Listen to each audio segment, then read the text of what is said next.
a man when he speaks on such topics. If you can't hear a blind, brainwashed Maggid, hear the rabbi! Oh yes, I remember. I have also read some of his 19 letters. I got them out of Hebrew University Library, I believe. I almost purchased his commentary on the Pentateuch from that second-hand bookshop which you can enter if you turn right as you go into Ben Yehuda, Jerusalem. But they were so large and expensive, I rejected them. I only own one of his books, though. But even that again disproves your, again, anger-motivated or emotion-prompted, erroneous statement.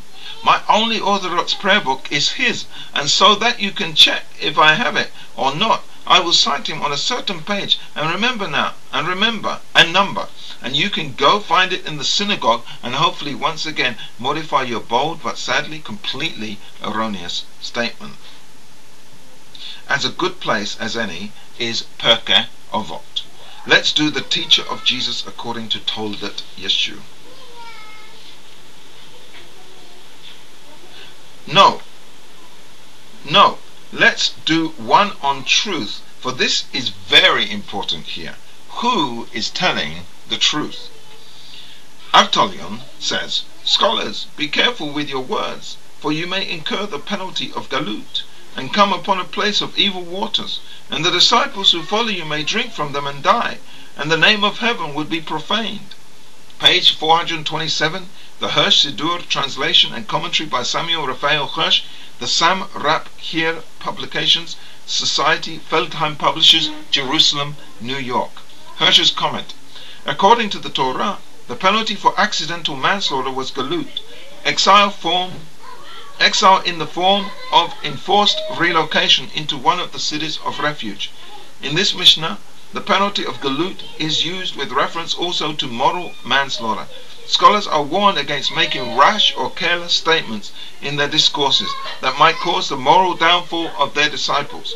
They are cautioned against delivering themselves of utterances that are inaccurate, vague, or ambiguous, and that may inspire erroneous views and result in spiritual or moral deviations from goodness and truth. Page 426, Hirsh Sidur. There is a lesson in here for silberman. If then you want to check if your statement that I have never read Rabbi Samson Rafael Hirsh is true or false and needs modification, just go to the synagogue and check his prayer book. Just in case you think I found it on the internet, page 733, the first word is you, and page 732 in Hebrew it says, Ata gibor le'olam Adonai mechir. Another point, Rabbi Jacob Emden's letter is a real source. Again, another point, Rabbi Jacob Emden's letter is a real source.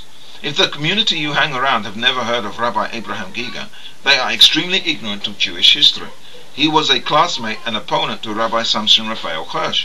He was a pioneer of Reform Judaism and Hirsh of Orthodox. If they don't know this, they seriously need to study. I take it that Reform Judaism still has a place in Judaism, even in your thinking. I love a challenge. If it's acceptable just to seek out the source of the quotation of Hirsh on Jesus without having to try to prove what I do not hold to be true, I will start the search for this wonderful citation of that great rabbi, that the pure teaching of Judaism is the pure teaching of the Christ. I personally think this is even better than Emden's habitual saying. The Nazarene brought a double kindness into the world. On the one hand, he strengthened the Torah of Moses majestically, as mentioned earlier, and not one of our sages spoke out more emphatically concerning the immutability of the Torah, and on the other hand, he did much good for the Gentiles, providing